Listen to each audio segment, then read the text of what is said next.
How's everybody doing tonight? Johnny Mac from Team McKenzie on Facebook, John McKenzie 39 on Instagram, John McKenzie on YouTube, John Mac Jr. 1970 at gmail.com on Twitter.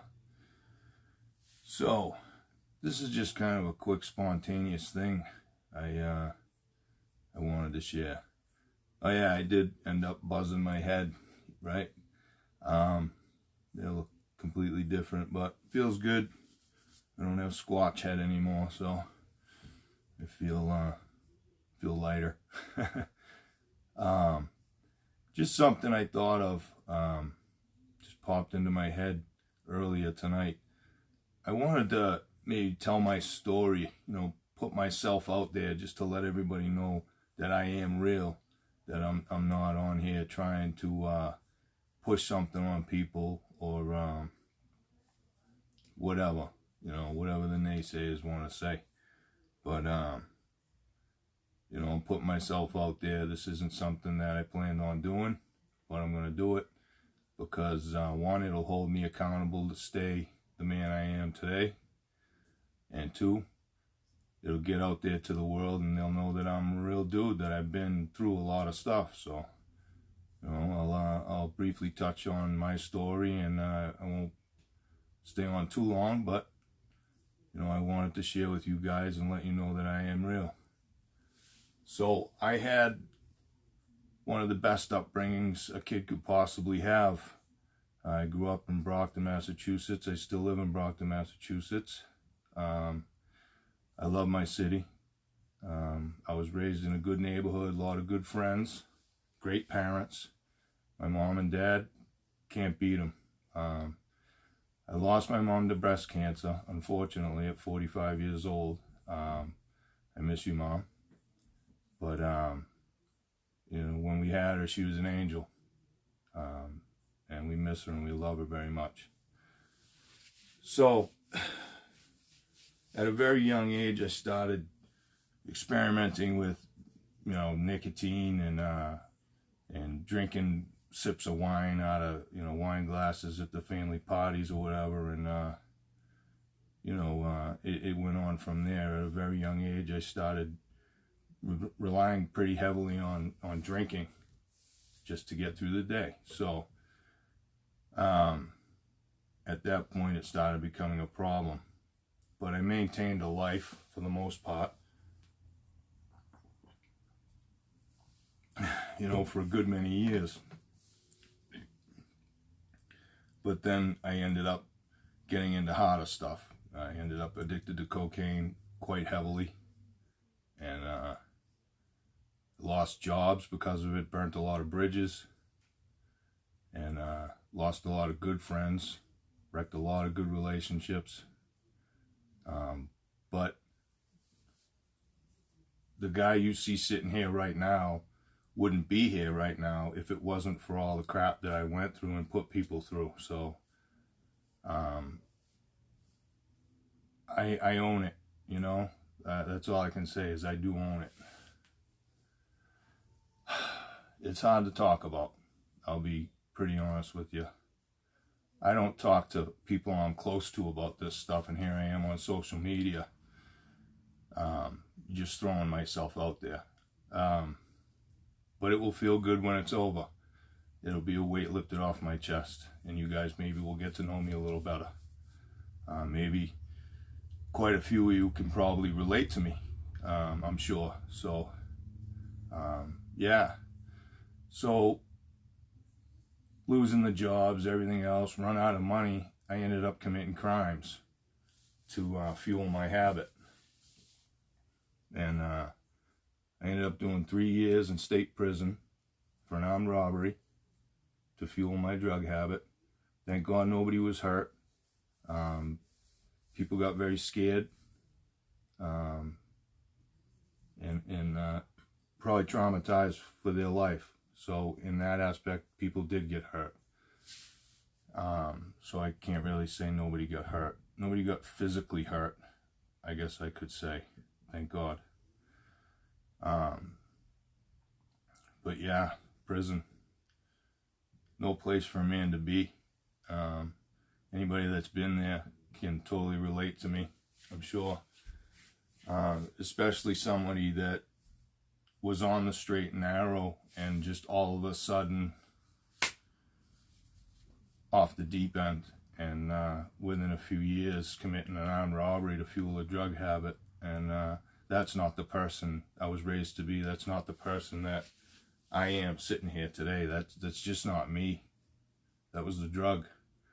And I know it sounds like a cop-out, sounds like an excuse, but people that know me know that I would never do anything like that.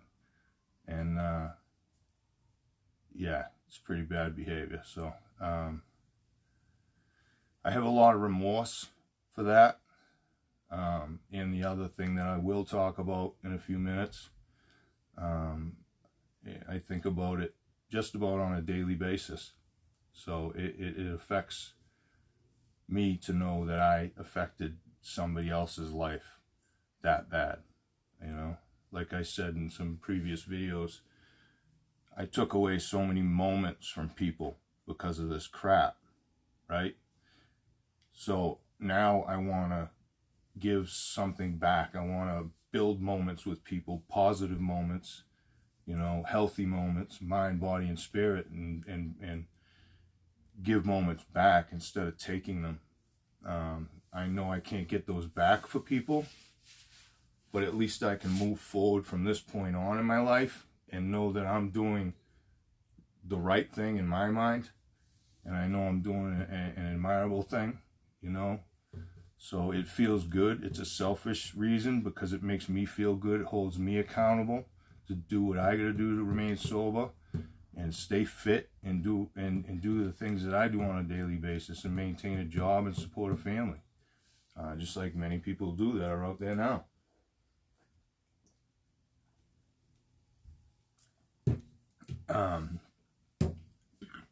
Excuse me. So I got released. I have a wonderful family. They helped me out when I got released. I have an uncle that is a business owner that gave me a job, took me under his wing, and you know, treated me like his own son at some points. And I love him to death. I can't say enough about him. I won't mention any names, but people that know me know who I'm talking about. But not just him, my whole family, my whole extended family. You're unbelievable. I love you so much. I can't say enough. I can't put it into words, you know, what I need to say to everyone in my family and my friends also. But I'm sure you know what I'm trying to get across. So I sobered up. I did really good when I got out. I was staying clean. I was on probation for 3 years, state probation. Flying colors. I was off early. Remained doing great. Joined Facebook. Connected with my now wife, Carrie. Excuse me. Who I used to chase around in high school. So I'm blessed. I love her. She loves me. We're awesome together. We have 4 great kids, and we have a beautiful home, a beautiful family. So I'm a very, very grateful and very, very fortunate man, very lucky man to have what I have after what I've taken away. And I know that, and I own it, and I know I'm lucky. So I did end up relapsing while married to my now wife. And I had a horrific night. I don't remember a thing about it still to this day. I'm shaking talking about it. I'm ready to break down in tears, and I do apologize if I do get emotional, but this is very hard for me to speak about. So, anywho, a lot of bad things happened. I hurt a lot of very, very good people that love me very much and who I love very much. And I woke up in SEG unit in Plymouth County Jail with restraining order paperwork in my hand, and you know, blood on me and cuts and bruises and everything else, and not knowing where I was, and a kid busting out raps in the window, banging and beating the drums on the damn window. So as soon as I got up, I instantly got into a fight because I wasn't taking that shit, because it is what it is. So that's how my new life after this relapse started, was an ass whipping to a dude in seg unit in Plymouth County Jail. So anyway, once again, not me. That's not the type of person I am. It's just violent behavior. It's in the past. I own it. I know what happened. And I'm trying to get through it, and that's why I'm talking about it. So the lawyer comes to visit me the next day. He says, "Do you know what you did?" I says, "No, I don't know what I did." He explained to me everything I did. I broke down in tears. So I'm not going to get into the details of what happened. I'm sure everybody can find it if they wanted to find it. But it was bad. So I got served divorce papers in jail while I was in jail. When I opened the letter, I threw up right on the floor in the middle of the day room. And yeah, it's a bad feeling.